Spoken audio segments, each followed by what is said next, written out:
my God, it's all over my teeth. That's perfect.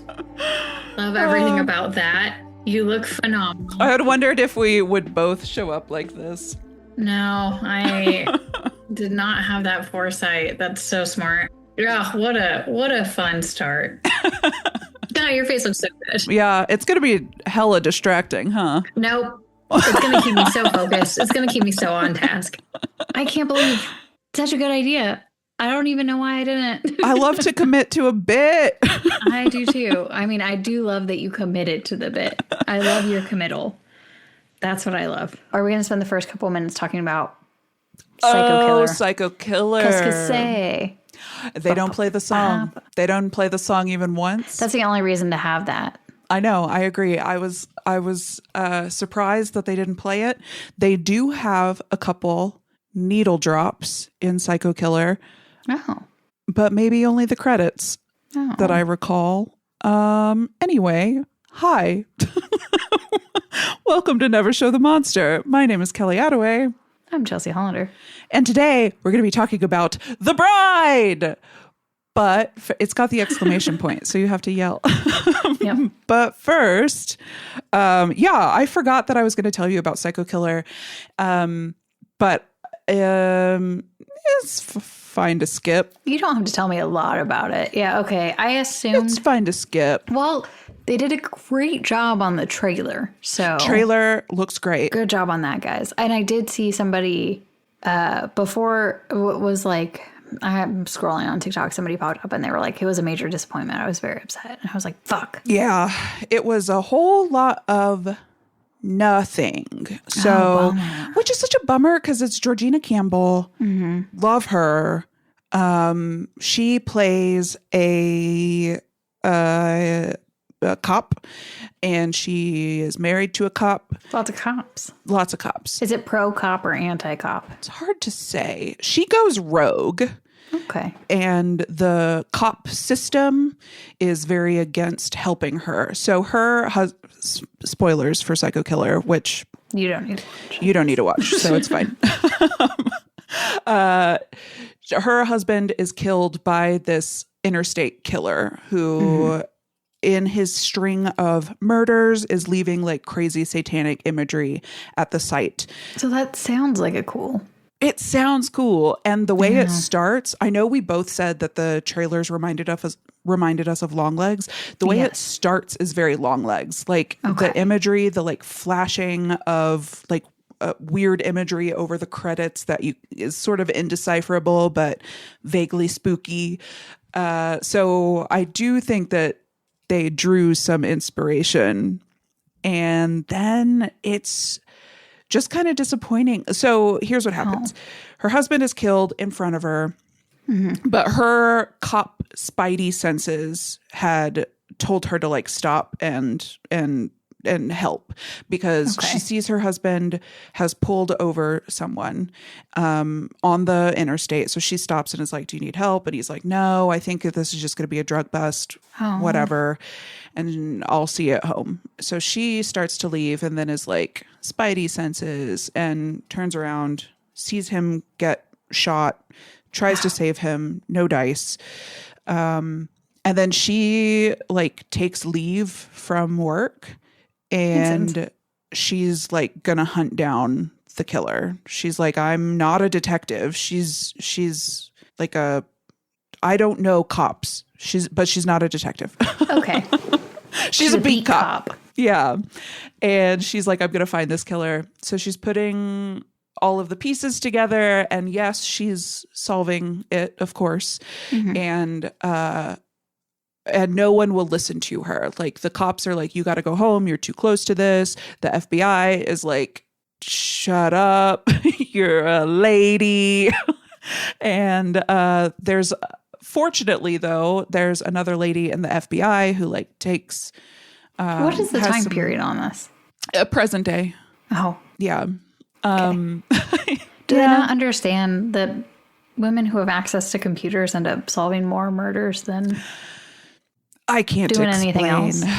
I can't explain. I mean, it wasn't like a huge plot point. It was just like men consistently being in charge and talking down to her. Okay. And so this other gal in the FBI is like, hey, come over here, kid, and like smuggles out some information for her. And while this is happening, we're seeing glimpses of the bad guy, who is always wearing this crazy mask and is clearly very paranoid. He's like sleeping in the closet of the motels he's staying at, still wearing the mask, not even bringing a pillow into the closet, which you can do. So there's a lot of it based on sleep deprivation. I feel like that would aid to the paranoia. And he's on like a ton of pills. He's like breaking into pharmacies. Okay. So I assume it's just a big cocktail. This feels like a lot. Yeah. It's a lot. Yeah. And there's also this trail that Georgina Campbell is tracking down, which is a relationship to the current crimes to a crime that happened years ago, where a bad guy like killed a bunch of people in a church, maybe. Okay. And then he died in prison. And so she's like piecing it together. Why is our current guy so hung up on this guy? And like, is this an homage? Is he a copycat? What's the deal? Is it his son? No, it's him. And here's the one clue you get about that.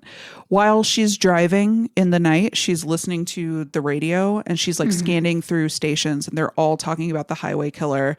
And she lands on like an InfoWars type station where the host is like, and the government has a secret facility where they're hiding villains from us and they're using them. Okay. And then she like changes the channel. So that's the only clue you get. And then there's the big reveal at the end. But if you're paying attention, of course, you heard the radio and you're like, okay, we're adding another layer to this movie where we're not filling out the existing layers. Fine.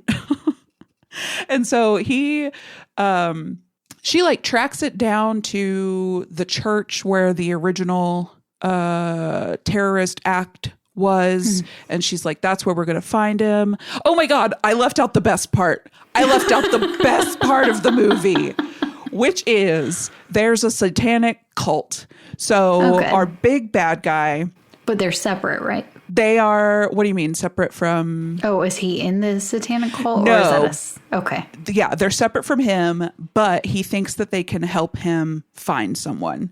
So he like, I guess they've been leaving messages in the classified ads of the newspaper and he knows the code. So he reaches out to them, goes to their house, which is like this gaudy mansion.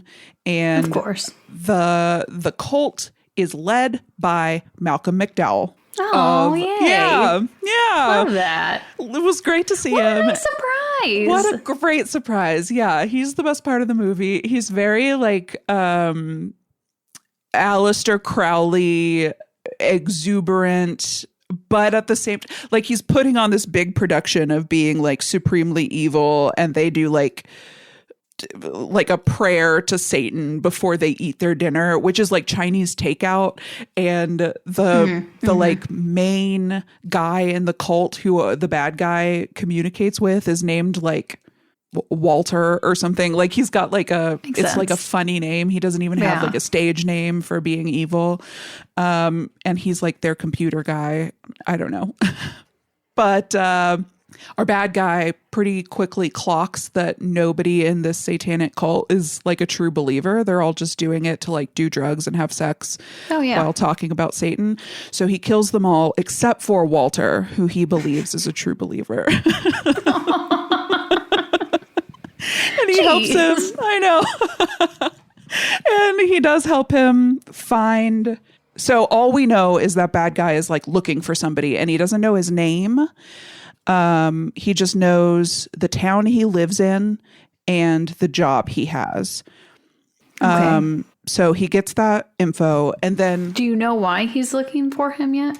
Yes. So fast forward back to what I was talking about, Georgina Campbell tracking him down to this church where the original murders happened. She's like, this is where he's going to be. He has, I believe he has, yes, he does. He's got TNT. He's got explosives. So, and he's stolen like grenades or something. Okay. So she's like, he's going to blow up this church, I guess. And then she gets there. Oh, and also on the radio, they were talking about 3 Mile Island, which the site of a nuclear reactor. Mm-hmm. And on the church is spray painted 3ML. And 3MI, and she's like, 3 Mile Island. Oh my God, he's not going to blow up the church. He's going to blow up the fucking nuclear reactor. So she drives over there. Oh, yeah. Scarier place. And she's like, let me in. And they're like, no. And she's like, it's serious. Please? And they're like, okay. That's probably how the other guy got in too. So who the bad guy was looking for was like a guy who works at 3 Mile Island, basically. Mm-hmm. So he's kidnapped him, forces him to get him into the facility.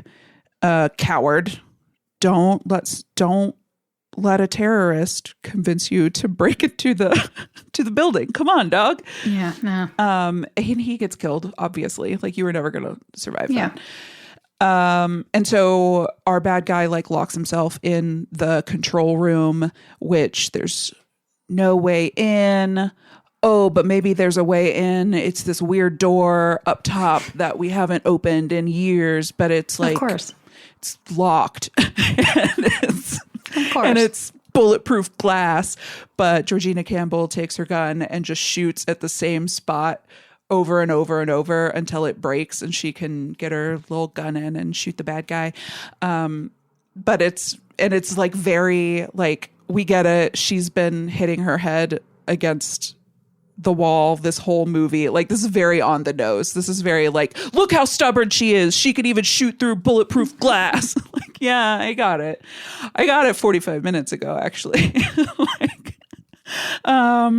So yeah, it was kind of a bummer and then at the end is when you like actually find out that this is the same guy from all these years ago who we all thought was dead, and he's still not dead. And they take him back to the secret facility where the government is harboring all of our biggest, baddest dudes. I know.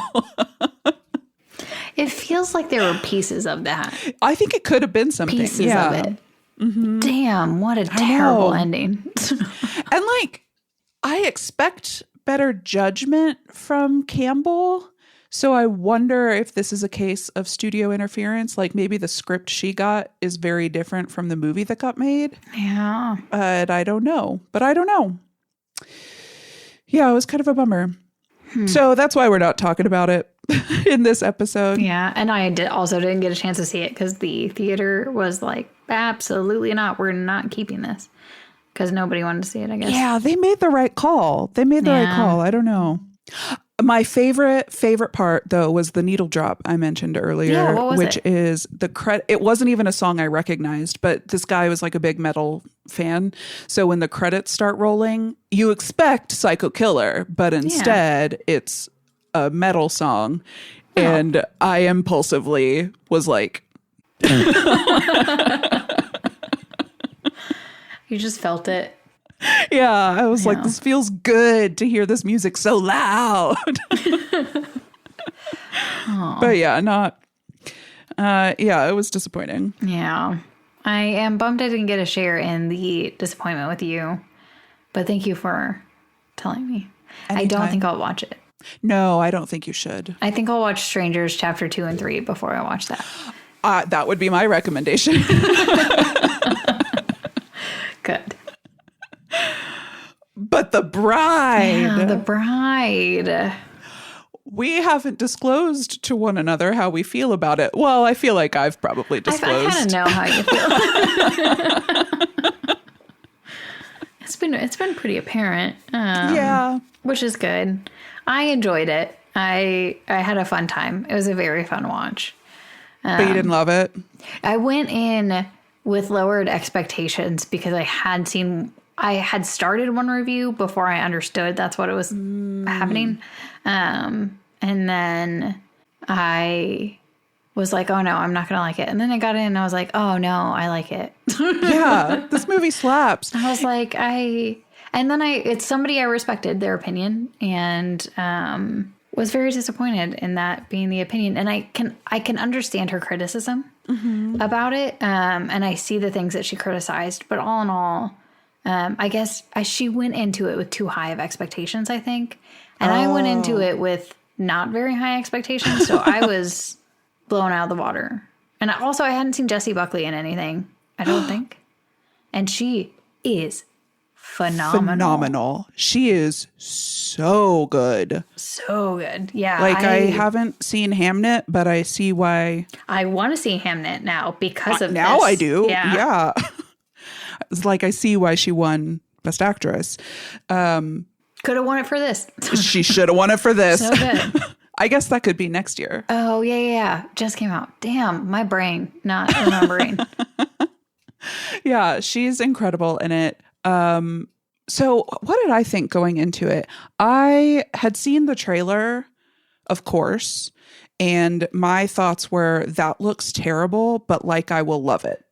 Like, it looks like a bad movie that I'm gonna adore. And how do you feel about it? Do you feel like that's accurate? No, I think it's a good movie that I adore. Yeah. I was genuinely surprised at how good it was.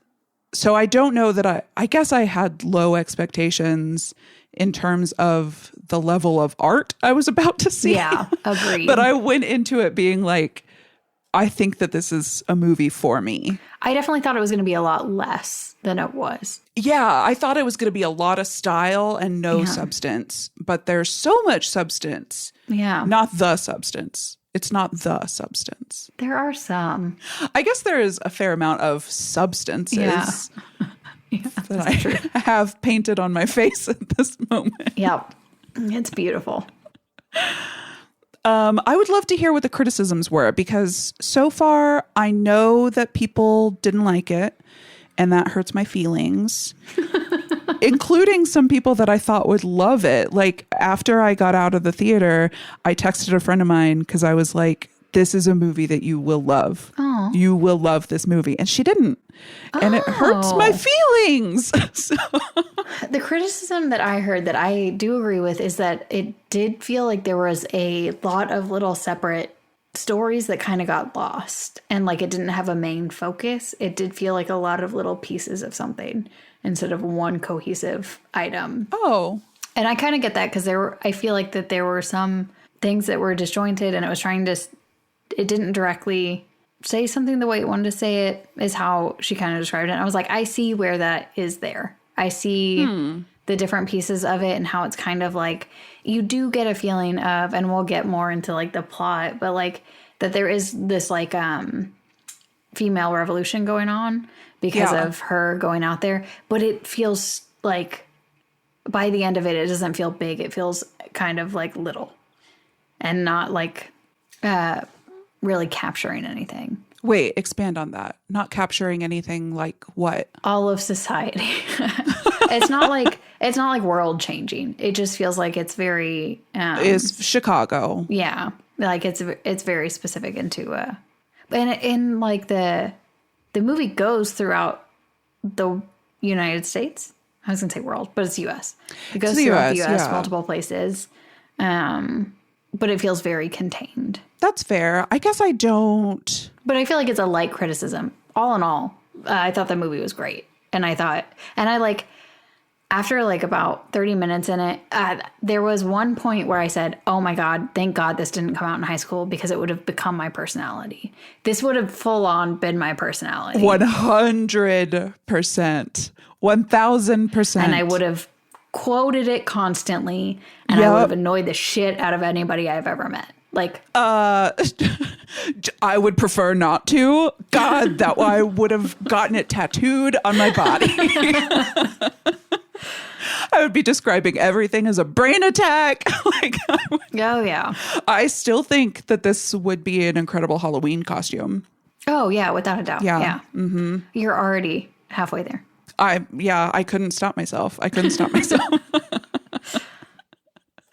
Yeah, I went to see this one twice because I liked it so much. And the second time, I specifically did not want to watch any reviews or read any reviews, mostly because I knew it was going to make me mad.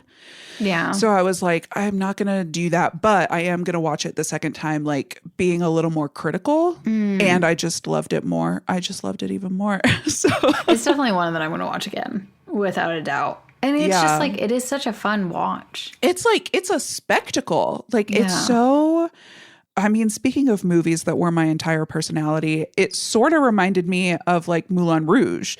Like this very dramatic, like homage to old cinema, like larger than life. I know that it was filmed for IMAX and I didn't watch it that way, but I bet that is incredible. Yeah, maybe I'll see if I can find an IMAX showing of it. Yeah. So today I ended up watching some interviews with Maggie Gyllenhaal, who is the writer and director. What'd she say? She said a lot. Let's see. There was a lot of discussion about okay, since we've been talking about criticism, let's start there.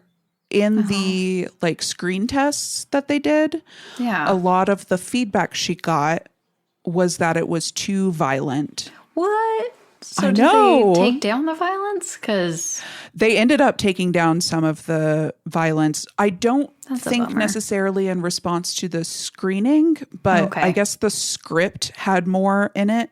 And the studio was like, the example Gyllenhaal gave was... It did get violent. Now I remember. It did get violent. And there's a lot of sexual violence. Yes. And I'll circle back to that. But yeah, one of the notes that she was given by the studio, I think just on the script, I don't think they filmed this, was that they couldn't have Frankenstein licking black vomit off of Jessie Buckley. Like, that's too much. That's too much. So she said that she did back out some of the stuff like that. So what we're seeing is more tame than the original script. But yeah, in screenings, people called out the violence, specifically the sexual violence, which like the criticism was, I don't want to see that. And it's like, yeah, that's the point. That's the point of it. And Gyllenhaal went on to say that she was very thoughtful in how any of this was portrayed. And she also was very thoughtful about how every person who is killed or hurt in the movie, you get to know even just a little bit beforehand. So it's not like just violence for violence's sake. I mean, there's a reason. There's not one of them that, I don't want to be like, there's not one of them that didn't, I'm not saying anybody deserved it. No. But like, there's reasoning behind each of them. Like nothing. Yeah, there's a cause and effect. There's a consequence to their actions is how it seems to me. And like, it's also to me, it's such a direct conversation with the 1935 Bride of Frankenstein. Have you seen that? You went as Bride of Frankenstein for Halloween. Oh, I feel like you're calling me out here. No. Sorry. I just wanted to... she's only in it for a little bit, dude. 2 minutes. But that's what I mean. Like, it's in direct conversation with that. Her whole role in the 35 Frankenstein, which I hadn't seen until last night, is why I was asking. Oh, okay. No, the answer is no. I have not seen it. Okay. It's a Frankenstein movie. It's not a Bride movie. And the whole conceit, which is similar to The Bride, is that Frankenstein wants a wife. Although it's not even, like in the 1935 one, it's not even Frankenstein's monster who's like, make me a wife. It's this other doctor who's like, I want to make a girl. And then Frankenstein is like, sure. Or Frankenstein's monster is like, oh, yeah, girl would be pretty good in my opinion. So when he sees her, he doesn't speak in full sentences yet. He's still learning. And he says like, friend, lady, wife, No.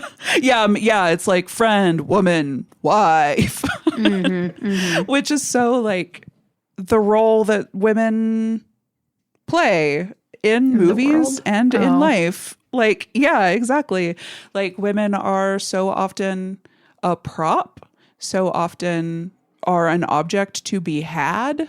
And you see that in the beginning of The Bride with Frank asking for a companion. But she gets to be so much more than that. She gets to like be her own person with a brain and a brain attack. Yeah, it was such a beautiful evolution of her character. And the end is what I really love, which I won't jump into because we have so much time. I know. Until it gets to the end. But the character of the bride and how, I don't know, I'm just going through every like scene in my head. And like Christian Bale also does a very good job. Oh, yeah, absolutely. And it's very...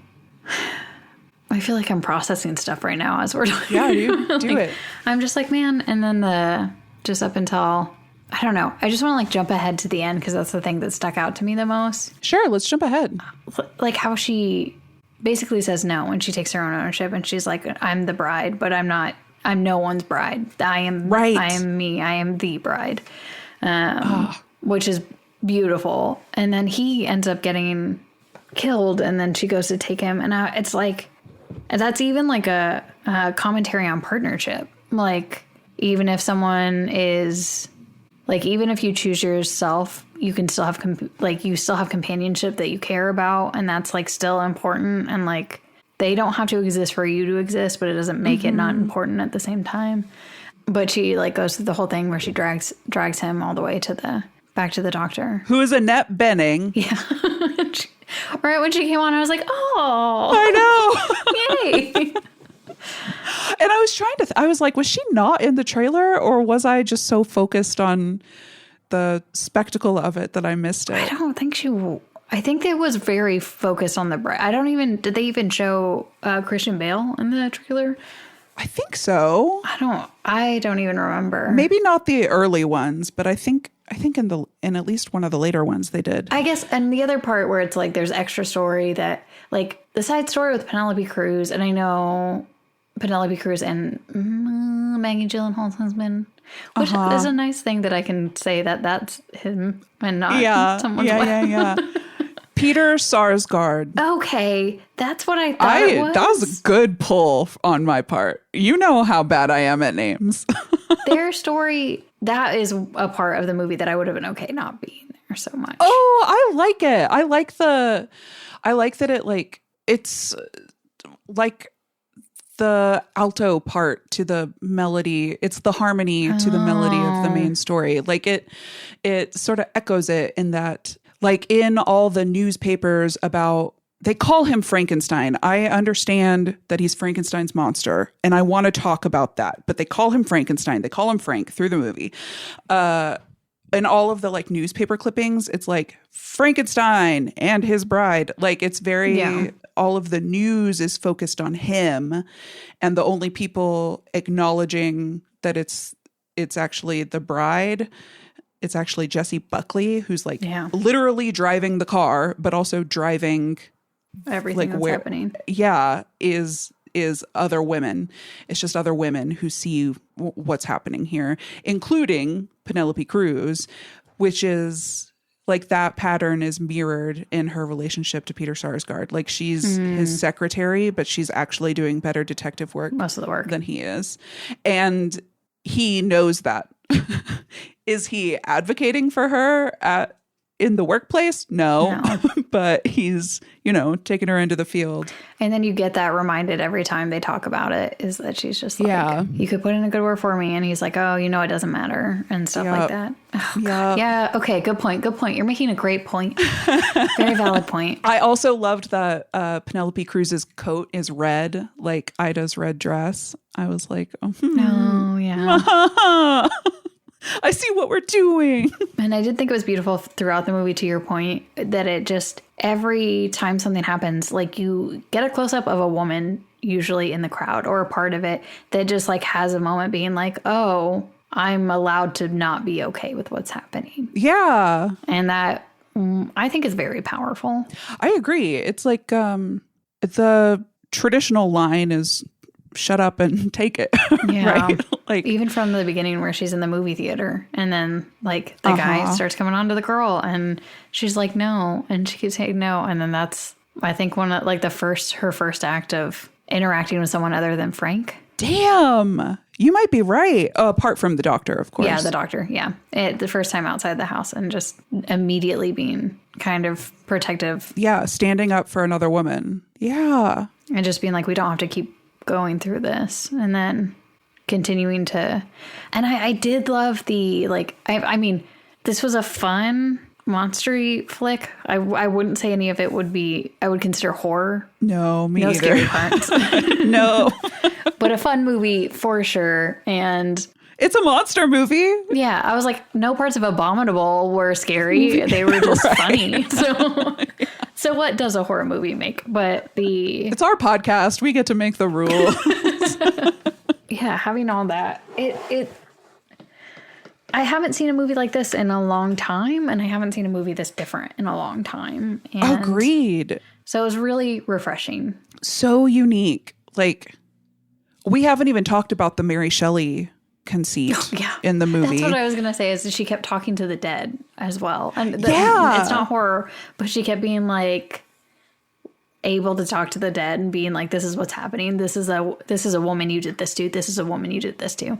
And I'm like, man, if you talk to all the people in someone's past and that being, it was good. Like looking at a man and knowing all of the women he's hurt who are now dead. That's a lot. That's a lot to cope with. And you don't even know your own name. Oh, yeah. Yeah, that's crazy. But yeah, okay. So the bride starts with like Mary Shelley in this weird unknown dead place. Yeah. It's not purgatory because she's alone, or maybe that's purgatory in this story. I don't know.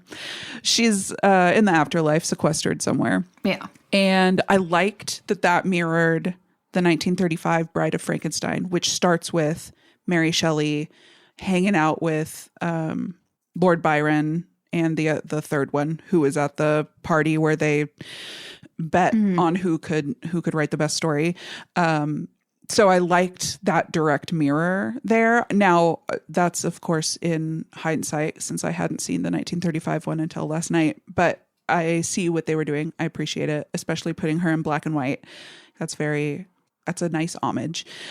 And this is such a circular story with Mary Shelley being ostensibly a real person who lives in our world, who wrote the book Frankenstein, and also Frankenstein is real.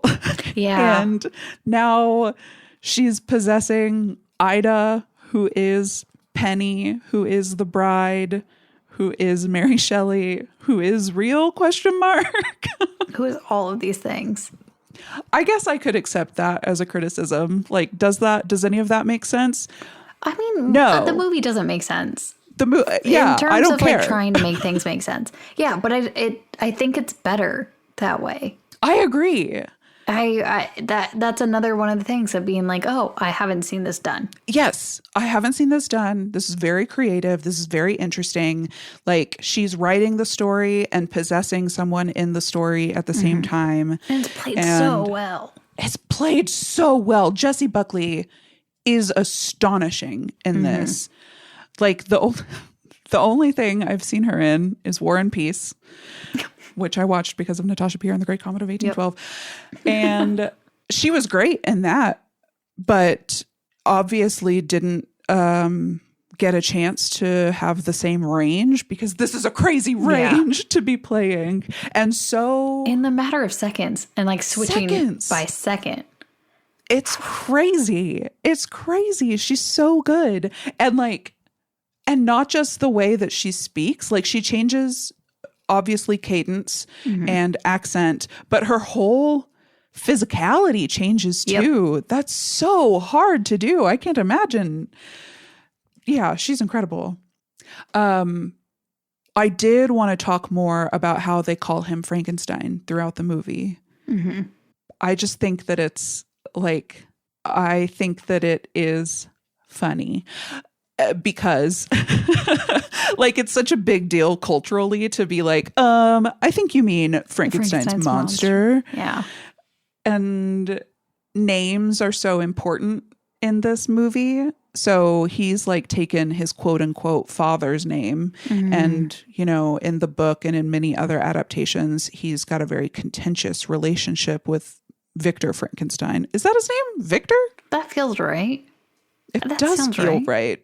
But is that just like an evil doctor's name? No, Whatever. I think you're right. I feel confident. Okay. Not very, but somewhat. Somewhat. Yeah, like a little bit. I'll just call him Doctor. Dr. Frankenstein. Yes. The reason it is Victor. Sorry. Okay, sick. I think it might have been Henry in the 1935 film adaptation. That's why I paused because oh, weird. That seems too soft. I know. Well, so in the 1935 adaptation, he is like he's kind of weaselly. He's kind of a weenie. Like he's very, yeah.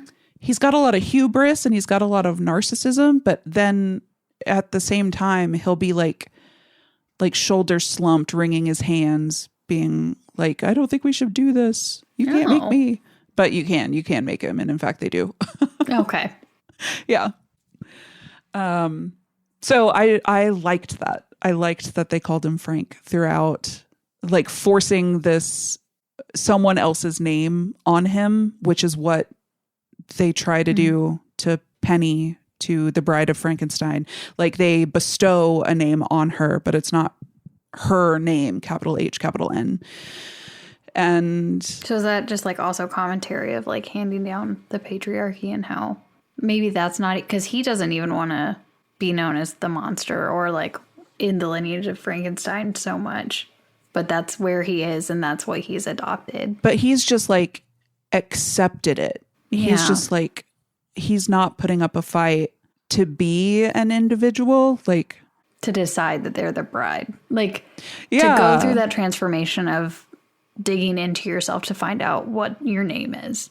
Like he's not curious and trying to figure that out himself. Yes, exactly. Instead, he thinks he needs to find that in the bride.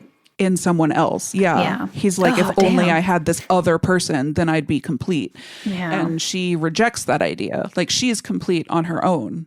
And also she loves him. Yeah. Like you were saying earlier. It's sweet. Yeah. Man, that's a good point. I didn't even think about how his name was Frank the entire... Man, this movie's got layers. Dude, right? Mm-hmm. Like I said, the second time I watched it, I loved it even more. We didn't even talk about Jake Gyllenhaal yet. I know. See, that's okay. That could be the complaint because like there is a lot to say about it, but is it like too many things? I think that you'll like this. This isn't my idea. This is part of the interview I watched with Maggie Gyllenhaal. She was saying that it was important to her. So Frank's whole thing is that he's desperately lonely. Yeah. He describes himself as dying of loneliness. All the time. Mm-hmm. And she was like, okay, what would that actually look like? Of course, his best friend would be a movie star. Like damn, he's got... Okay, shots fired. I know. Like he's got a parasocial relationship with Jake Gyllenhaal. All right, Maggie, rude. I know.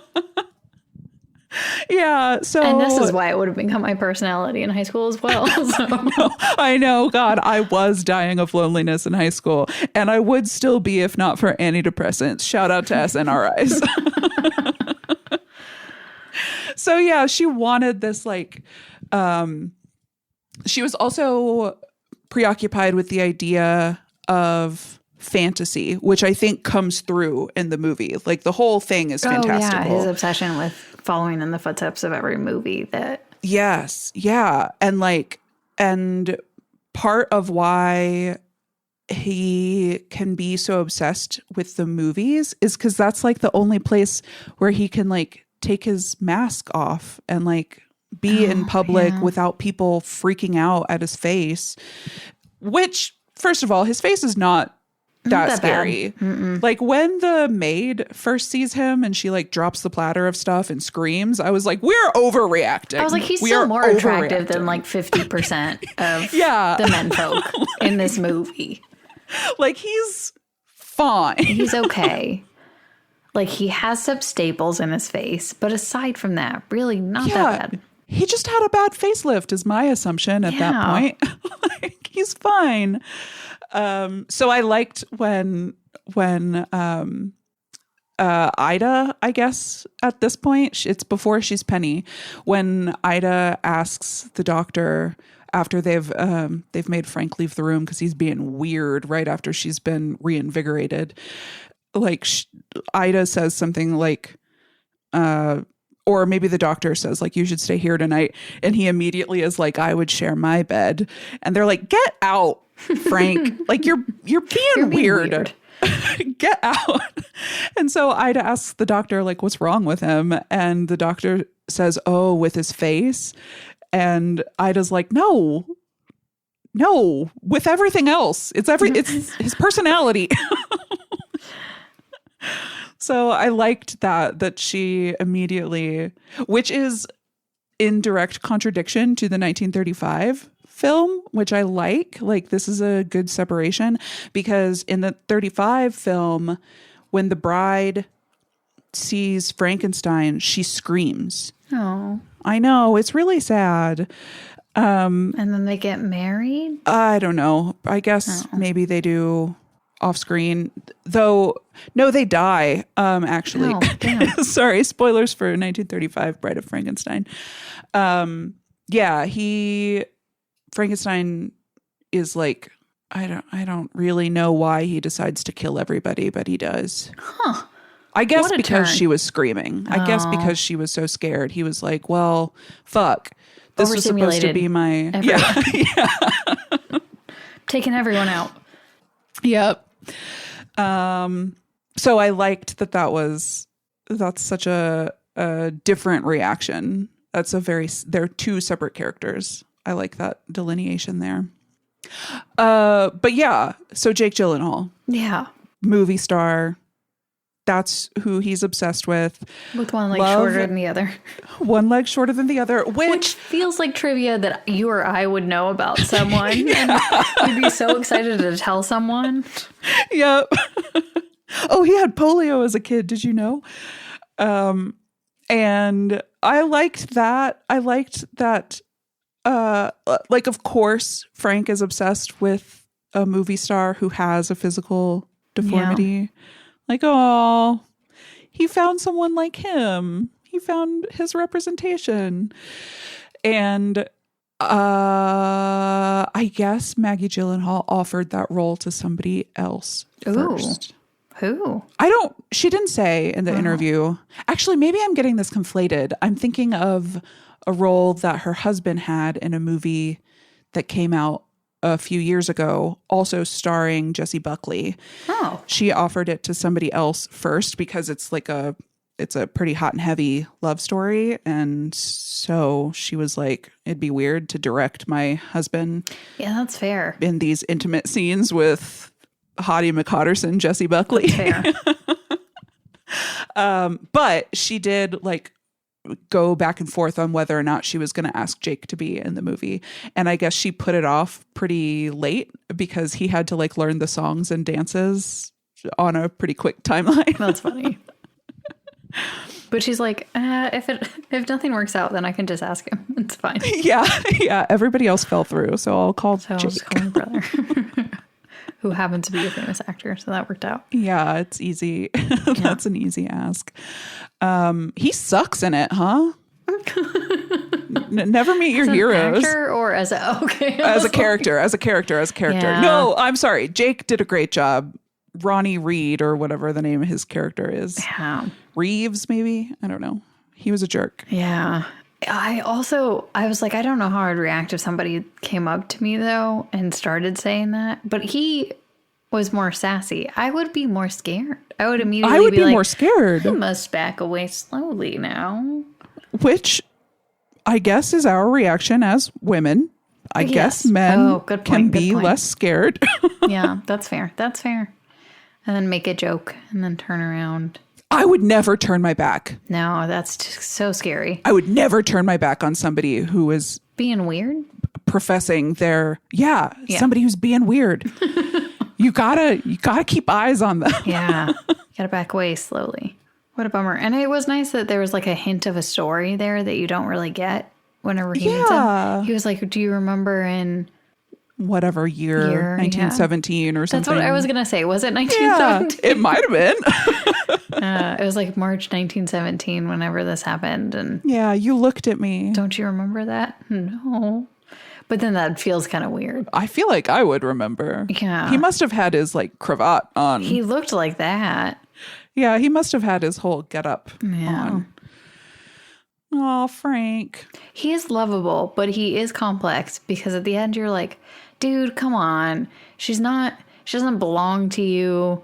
Like, it's like you want more growth for him than actually occurs. But that, like, maybe that's also commentary on like being like, you need to figure out yourself too, my dude. I do think that's part of it. I think that he experienced some growth, though. He's like excited when she names herself the bride. He's like, your mind is wonderful. Yeah, that's true. That is true. But he might have, I've only watched it once. So I was really focused on the bride. Yeah, that's the correct place to be focused. Yeah. He just seemed he did seem very bashful. And the fact that he was willing to go out and like experience life more was different. But why? He did, okay. I think he waited too long pretending to be sick in that one part. I agree. I was like, that's too long. That's too long. A lot of stuff is happening and you're seeing it happen. Stop not doing stuff. Yeah. We need your help. Yeah. So for the listeners, we're talking about that scene where they get pulled over and the cop is being a little too handsy with Pretty Penny. He reminded me of somebody, and I still can't put my finger on it, but whoever it is like somebody super sweet who I want to protect. And so when he started misbehaving, I was like, oh no. Yeah. No, this is awful. And yeah, Frank is just pretending to be sick in the car for too long. I do understand though. Oh, okay. Two thoughts. I do understand though that he's like been through 100 years of people being scared of him and like starting riots around him. That's fair. Yeah. So I understand wanting to put that off. And could he see, I guess is what I'm asking. Could he see or could he only hear? Blech. What the cop was saying wasn't great. He was like saying dirty limericks. And Ida is clearly, I'm just going to call her all three names. That's okay. She is all of them throughout the film. She's like, she says I would prefer not to at some point, which should have been like the big clue. We're fucking done here. And so speaking of these riots, here's my criticism. In New York City, they get chased out of the theater. People had torches. Where'd they get them torches? It's like 1936 or something. Well, you never know. You never know when you're going to have to chase something. You got to have a torch in your pocket. Some women carry them in their purses. This is not a criticism at all. I actually really love that detail. Yeah. Any pitchforks in the middle of New York as well? Not that I noticed. Just but torches. Yeah, I'll have to pay closer attention. Yeah, you got to have it. The next time I watch it. To see. We got to talk about these dance sequences. Yeah. Some of it is definitely fantasy. Was all of it fantasy? Okay. What do you mean? I think all of it was real in the context of this movie because the movie blurs the lines between fantasy and reality because nothing's real. That's fair, and I would accept that. Okay. Here, let me describe why I'm asking the question. Yeah. So in the beginning of the movie, when they go to that nightclub, there's a scene where he's watching her dance and her like costume changes, and it's like a very early Hollywood dress that she's wearing. Okay, I hear you. And I think that that's just him imagining. Like he's watching her and it's like... He's imagining them in the film together. Yeah. Yeah. But then in the brain attack scene where she pulls a gun on Jake Gyllenhaal, before that, when they're singing and dancing to Puttin' on the Ritz, other people in the crowd are dancing with them. I mean, it's like how everyone knows Soldier Boy. Yeah. Superman. Everyone just knows it. Yeah. So you can't help it. You got to do it whenever it comes on. I don't know. You're right. It's all blurred together. It doesn't matter. It's fun. It's super fun. It is and it isn't at the same time, which is why it's so good. Yeah. I'm like, my mind is spinning. I'm like, it is and it isn't. Like, she is a bride and isn't anybody's bride. Like, I'm college essaying it. And she's Mary Shelley. And she's Mary Shelley. And she's Ida. She's everything. Man. She's everything. She's everything. And then on top of that, you have the story of the guy who's like a mob boss. Yeah, Lupino, I think was his name. Yeah. Yeah, he sucked. Yeah. I do see that the like affair between the male detective and Ida was sort of tacked on. Yeah. At the end, I do acknowledge that. But that was a way to drive the story of, let me explain to you how I know all these things about him. Right. Yeah. Yeah. I feel like there is like a piece that I could shave off, and it could be, I mean, I guess the Lupino thing's good because then that drives having all the women. Yeah. Especially at the end. Them. Yeah. They're going to, when they are cutting out people's tongues and tattooing the lips and bile on Lupino's face. That's pretty good. That's pretty good. That's pretty good imagery. True, very true. Also, I do love that that's the makeup for her. Like Me too. The bile being black and staining her skin. And that it slowly like starts to get bigger throughout the movie because she continues to cough up this this weird liquid. And she's got like lines on her arms that are like where her veins are and stuff. Yeah, and like down her chest. Yeah. And at the end, we see when we're back at the doctor's lab, the maid picks up a cat, and it's a callback to how the doctor has reinvigorated cats. This is a reinvigorated cat, and you can tell because he's got little black mustache. Yeah. Oh, so fun. What a fun little... So cute. And even that, like making the doctor a woman. Women can be mad scientists too. Yeah. Well, and even the beginning of it, he comes in and he's like, I would like to talk to Dr. I can't remember. Yeah. And then she kept asking him questions. And then she was like, you can stay. And then he was like, well, I want to see the doctor. And she's like, I am the doctor. Like, I am. It was like that thing. What is it? I never considered that Dr. Pepper might be a woman.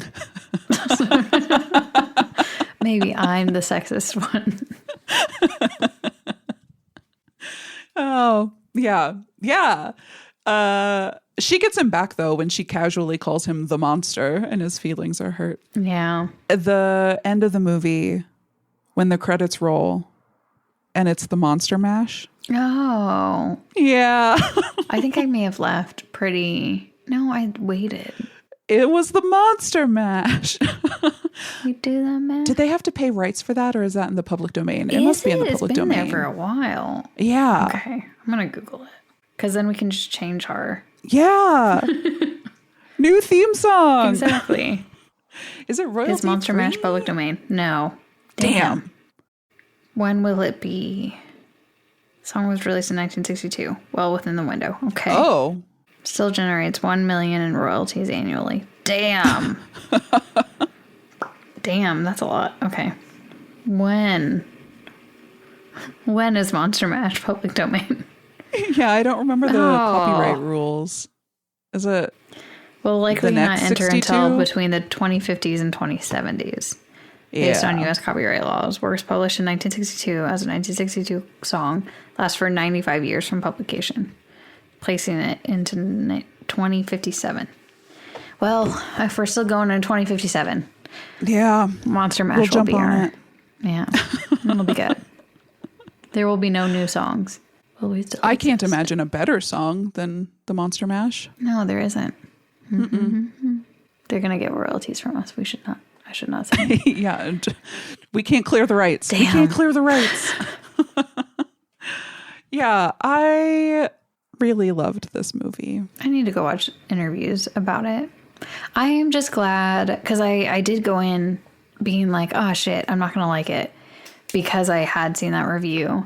And then just like 30 minutes in, I was like, okay, I'm going to have to wait for it to get bad because I like this. Like I was like, I am having a good time. And then by the end of it, I was like, oh, I didn't stop having a good time. Like it didn't go away. Yeah, it's like a roller coaster the whole time. Yeah. I sort of talked about this on Debut Buddies, which listeners, you can find us in the off weeks of Never Show the Monster over on our other podcast with friend of the show, Nate Regolia, where we talk about firsts. Debut Buddies. We did kind of talk about The Bride. The Bride. We let Nate talk about The Bride. Yeah, and then we tried to say nothing. I've been having trouble liking movies lately. Like I'm finding myself very, very antsy while watching them. They all seem too long to me. And I didn't feel that with this movie. Like I was engaged the whole time. So I think that's part of why I like it so much. Like I was like, the movies are back, baby. Yeah. Like I felt so just engaged the whole time. Engaged to be a bride the whole time. Yeah, it was fun the entire time. Yeah. More movies like this, please. More movies like this. So unique, so unexpected, so strange in all the best ways. I mean that complimentary. Oh, I do think that in that nightclub with the weird music, the weird band. Oh yeah, what was the band? That's a real band. Yeah, when I was listening, I was like, I know this band. Like the way they were singing, I was like, I probably listened to them in high school. I know. I was like, this is giving big hipster energy. But I was like, I know this. Okay, I'll have to look it up. Probably saw them at Lollapalooza. You know what I mean? Dog, maybe. Okay, let me look at the musics. That's what it's called, right? If I go down to the musics. Yeah. Is it going to Fever Ray? Okay. That's what I'm seeing, yeah. I guess so. I didn't know them, but like that sounded like a band I would have listened to. Yeah. They had an album in 2009. The probability of me having maybe listened... Okay. So, guys, I worked at Forever 21 in 2009. So you definitely heard this band. They had to have been on a... Yeah, that's the... Okay, I'm going to have to look that up. Yeah, that's what I felt when I was listening. I was like, am I back at Forever 21? Is this what's happening? Which is okay. That's fine. They had really good music and helped influence my music taste from that on. So the whole vibe, the whole scene at that nightclub where it's a bunch of weirdos. Like the nightclub is so weird that nobody reacts to Frank's face. Yeah. Like it's all just fine. Like this is for... Everyone's dressing up. This is for the outcasts. This is for the weirdos. This is for the freaks. That whole scene though, I was like, this looks like every hipster party we went to. Oh, yeah. Good times. Yeah. Were they? I didn't have a good time very often, but I did go to them. I remember just sitting at a table once and somebody was like, well, this conversation is really boring. And they stood up and left. And I was like, whoa, people can do that? And then I just had a realization that I was like, I guess you can just say that to people and then do that. Yes, you can. I didn't think that was legal, but it does seem rude. But I guess that's okay. So anytime I saw that guy after that, I was like, okay, I guess we're not friends. Yeah, he thinks I'm boring. Yeah, it's fair. No, yeah, cool. who has two podcasts?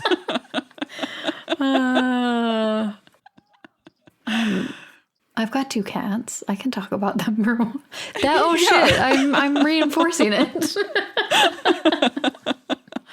Oh damn. Oh man, there is an emotional beat that I want to talk about, which we've covered the implications of it. Yeah. But there's a scene after they have fled Chicago where she's reading the paper and they're like in a swimming pool. Yeah. Like an empty swimming pool. She reads his name, pronounces it Frankenstein, and he corrects her. And then she asks him, and she's just in the paper as his bride. And she asks him, "What's my name?" "I can't remember," and sort of giggles. Yeah. But like, it's so sad. It broke my heart. Like that little giggle. I mean, it's sort of what we were talking about with like how women are conditioned to just accept things and like brush them off. Like that's very like, this is a deep sadness within me, but I'll attach a laugh to it so you don't think it's that serious. So I don't make you uncomfortable. So I don't make you uncomfortable. Mm-hmm. Yeah, that broke my heart. Yeah. Yeah. Like she can't just straightforwardly be like, "Hey, what is my name? But yeah, even when she's talking to the like police officer, it's just like a lot of giggling and trying to get through it and trying to not. Yep. Yeah. Oh. It's a really moving movie, I think. Like it's monsters. But we're all monsters, aren't we? Yeah. in our own ways. I don't think you're a monster just because you've been risen from the dead. Oh no, I think you're still a person. There are more people. There are monsters that weren't risen from the dead. Yeah, I agree. Yeah, some of them killed people. Some of them, they got risen and then they killed a bunch of people. But like, that's true. But in context, listen, I'm not saying it's fine. I'm not defending murder. I'm saying they're not monsters because they were risen from the dead. They're monsters because they're people. Amen. Thanks. Agreed. That should be the tagline. Ooh. Do you know the tagline? What is the tagline? What's my name? Oh, that's pretty good. It's more assertive than that. I'm alive. That's She's it. alive? That would be good, right? That would be a good one. Like instead of "It's Alive" from. Yeah. No, it's "Here Comes the Motherfucking Bride." Oh, I do like that. I'll allow that one. And then the second one is "There's a Monster Inside Us All." Oh, yeah. Accurate. Yeah. Yeah. Yep. True. And it's the person. It's the person. Mm-hmm. It's the person. Yeah, I know that there was a lot of hate for this movie. I haven't looked into it. My suspicion is that it's a lot of misogyny. I heard that Maggie Gyllenhaal's first movie was really good. I want to watch it. And I wonder if from what I could tell in the reviews, like there was a high expectation of, I think, it to be similar to that. And maybe it just deviated from that a lot. And was very different, but which I understand because like this was a very different movie than I've seen in a long time. Agreed. Yeah. I mean, what can I think of that's similar? Maybe like Repo the Genetic Opera. Well, I'm trying to think of all the movies that I felt like were different that made me feel like, oh, this is different. Survive Style 5 would be one. Yeah. Just like kind of fun and different. And there's like a weird music scene. Couple weird music scenes. Couple, I think. Yeah. But like just something that's like vibrant, fun, and that one had a lot going on. And so like unashamed. Mm-hmm. The vision is so clear and so well executed. And I think I think everybody contributed to that. Like, I think that's Gyllenhaal. I think I meant Maggie. I was like, are you talking about Jake? Jake contributed. And Jesse and the cinematographer, the special effects, the costumes. Like, this is such a clear vision and everything is working so well together, which is crazy for like a monster movie, right? Yeah. Oh, yeah. Like, it's funny, IMDb categorizes it as body horror, which I guess. Yeah. I mean, there are some scenes that I'm like, well, ooh, the part with his when she breaks her leg. And when he doesn't have anything under his Oh, yeah, under his ribs. Yeah, that part's kind of gross. And then some of the murders, pretty gross. Mm-hmm. But aside from that. But it also categorizes it as dark comedy, which I think is true. I think it's a pretty fair. funny movie. Mm-hmm. And period drama. Well, which I guess technically is true. Yeah. I guess technically is true. And it's multiple periods because, like, Mary Shelley's a little bit earlier. Yep. So, I guess it's not. It's during a time. But it's wrong. That's incorrect. That's not how I would categorize it. Yeah. I was going to say I would recommend a watch, but I hope everybody watched it before listening to the episode. Agreed. Though, is it a super spoilery movie? I guess yes. It's about the ride, though. Like, it is a movie that you enjoy the journey in. Yeah. And agreed. Even if we talk about it, we can't really describe what you see. I guess we could for anybody who couldn't actually see the movie, but I feel like take a long time. Even the dialogue is really great. Just the way everyone talks, everyone does everything. Sorry, I was trying to think of the film also being good for people that who can't have see visibly, it. Yeah. Might not be. No. I was like, it's good for people who are visually. It's very pleasing, so that's good for anybody who is hard of hearing.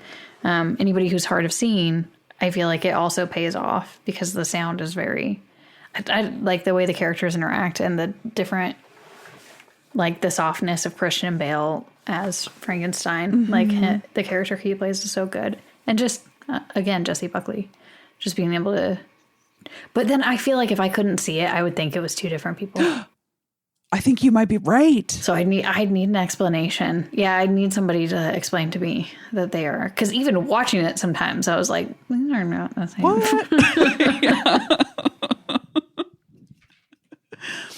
Yeah, I would recommend, if anybody was put off by the reviews, I would say give it a shot. Yeah. It's so fun. It was refreshing to me. I loved it. I'm going to buy this one. And I don't really buy movies. Yeah. Like I'm not a big purchaser. I don't do a lot of rewatching, but I want to watch this one again. Yeah. Yeah. I'll probably purchase it when it comes out. Yeah. It is one that I would want to share with people. So yeah, it stinks that the person you told to watch it didn't like it. Cause after I watched it, somebody did make a comment that it felt like a female Joker movie. And while I was watching it, I did see the parallels. Like, I was like, oh, because it's inspiring a bunch of people to go do things. And I was like, but I feel like, but I don't know, maybe that's the same. Maybe that's how men felt. Oh, that's when nice. I saw the Joker movie. Oh, I don't know. You're right. I was like, it's good for them. I was thinking of the male loneliness epidemic and how it's good for them to have friends. But yeah, if they're being inspired to do bad things. Does it make them have friends? I don't think it makes them have friends. I don't know. I didn't watch the movie. I don't know if it's, it's an interesting, I say that. I did like the Joker, but I feel like if I say I like that, then I don't know. I did enjoy watching it. And I thought Joaquin Phoenix did a very good job. I don't know if you want to see a male version of The Bride. Okay. Maybe give that a watch. But I could see that. I could see where whenever she was like, oh, it was a male, it felt like a female version of the Joker. I was like, oh, I can kind of see that. And when I was watching it, I was like, there were some parallels with the Joker for sure. I didn't see Folie à Deux, but I was like, oh, maybe this is like Folie à Deux because like the two, and then you have Lady Gaga. I was like, maybe it's similar. And then you have Lady Gaga. Yeah. But I never watched that. So I wonder how much of that overlapped or seemed similar. I'm hoping none of it, but. Yeah, I don't know. I will probably watch Folie à Deux eventually. Mm-hmm. I don't know that I'll ever watch Joker. No offense to the Joker. I'll also watch it at some point. It's on my list. I've been meaning to for many a year. Yeah, I remember when it was coming out and people were like, it's a musical. I was like, they got me. Yeah. And then it came out and it wasn't really a musical. Oh, I thought it is a musical. I don't know. I think it's a musical the way The Bride is a musical. Oh, okay. Yeah. Like it's, in my opinion, The Bride is a musical. Yeah. But I also think that Baby Driver is a musical. Oh, God. What a good movie. What a good movie. Yeah. But yeah, I hope that this means that movies are back and that... Yeah. I mean, horror movies, I say that. Like, they didn't just have a great year. Like, Sinners was great. 28, both of them's. Yep. Both of the 28's weapons. Yeah, I mean, it would be so rude of us not to continue to have a podcast talking about some of the greatest films ever. I know we've been blessed lately. Yeah. Hashtag blessed. But like we talked about, this isn't really a horror movie. No, it's just more of a fun. It's just a fun romp, which we don't get a ton of. Yeah, once we just don't get a ton of movies like this. I don't think I've seen anything I would say is fun or I would recommend and be like, that was really fun. Yeah. But at the same time, I also only go see horror movies. So maybe I just have this huge blind spot. No, The Handmaid. The Housemaid. I need to watch that. I haven't watched that yet. Yeah. God, I love The Housemaid. Was it a romp? No. No. Was it romp a movie? Is not the right word.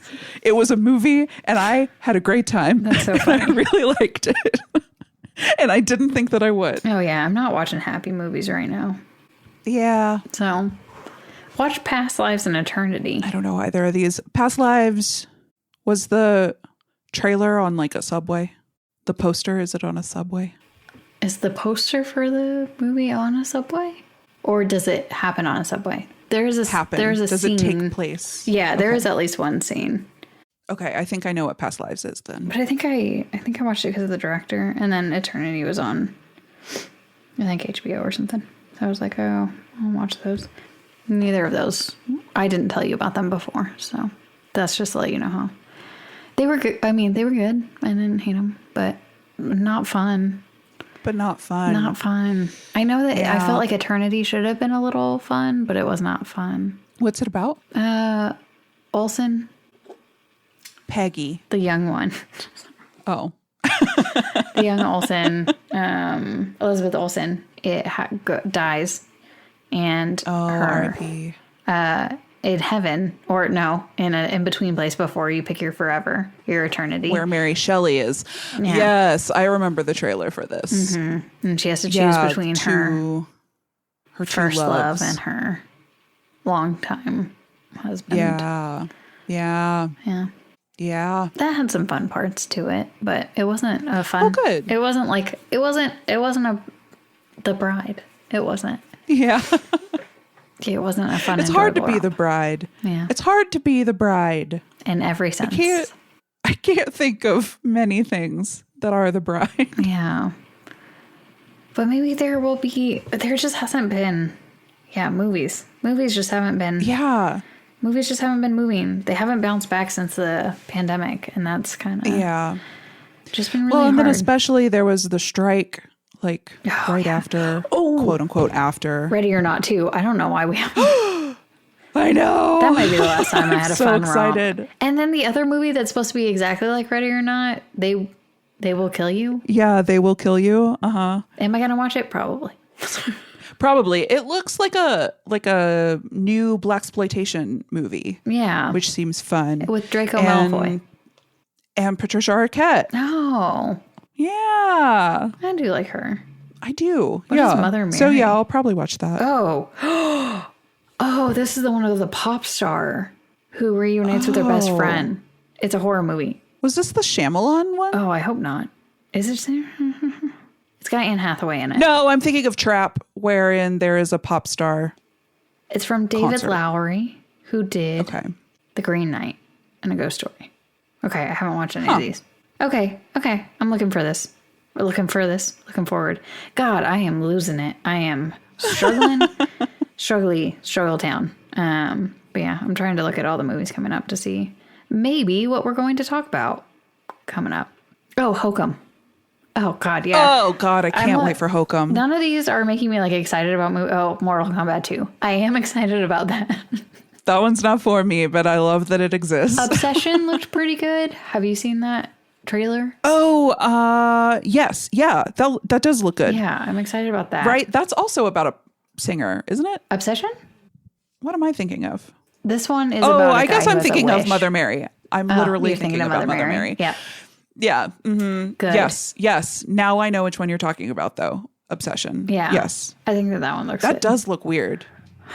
Backrooms. Oh, and Backrooms. Damn. Which you're going to have to read. House of Leaves. Oh, right. Because it's based on House of Leaves. A strange doorway appears in the basement of a furniture showroom. That's all. That's the entire thing. When does that one come out? I think end of May. Oh, God. I got to read so fast. It's kind of like I don't want to be like it's an easy read, but some of the pages aren't really pages. So you'll be able to get through it quicker than you think. Okay, good. Yeah. Oh, Chiwetel Ejiofor, isn't it? I wonder what the audiobook for that book would be like. That's got to be just so fucking weird. That can't be real. There isn't one, right? I'm going to look. I don't know. I know that I'm going to physically read it. I physically read it, so I think I'm going to try to find the audiobook. Yeah. There's no way. There's no way. It's like descriptive. There's not. It's like, okay, now imagine that this page, the text is all red. Well, imagine that while I'm reading it to you. No, your voice has to make the red sound. So, Godspeed. Ooh. Okay. No, it doesn't exist. Okay, this makes sense. Would have been so crazy if it did. Oh, I want somebody to make an audiobook of it. God. Get Jessie Buckley to do it. You know, she'd figure it out. She'd figure it out. She'd figure it out. She'd figure it out. Okay, yeah, we've got so many movies to look forward to, and some movies that look really bad. I'm looking at you, Disclosure Day. Do we have anything more to say about The Bride? I don't have anything left to say about The Bride. Just go see it if you can. If you haven't, and watch it again. Because we want to put our money behind movies like this so we can get more of them. 100%. And it sounds like it's not doing too great at the box office, which is a huge bummer. So yeah, support it if you can. And we will be back in 2 weeks to discuss Undertone. Because obviously. I thought you were going to say Undercover. It's Undertone, which makes sense. But I was like, Undertone. Undercover? What are we watching? Yeah. What's wrong with It's about a horror podcaster who gets cursed, haunted. Don't tell me. I'll find out. You.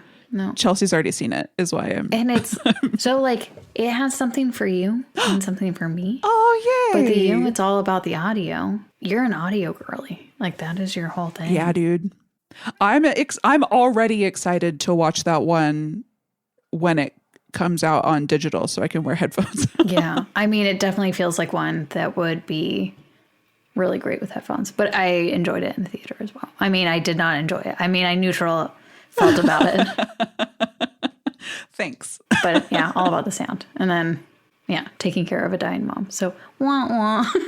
Oh, good. It's fun. Good. It's not a fun movie. It's a horror movie. This one is a horror movie. So we will actually be talking about a horror movie. This was still a monster movie. This counted. Yeah, it was fun. And I think that, it needed to be talked about. Agreed. Yeah. So we will see you guys in 2 weeks for Undertone. And in the meantime, if you could leave us a rating and a review on Apple Podcasts, that would be sick. Please do that. You can even be mean. Just give us 5 stars. Yeah. Okay. That's fine. Yeah. I'm okay with that. I was like, well...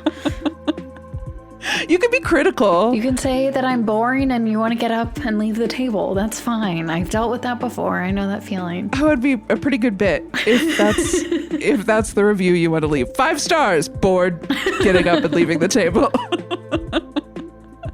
And you can follow us on Blue Sky at No Show Monster. You can email us noshowmonster@gmail.com. And until next time, happy spookies. Happy spookies.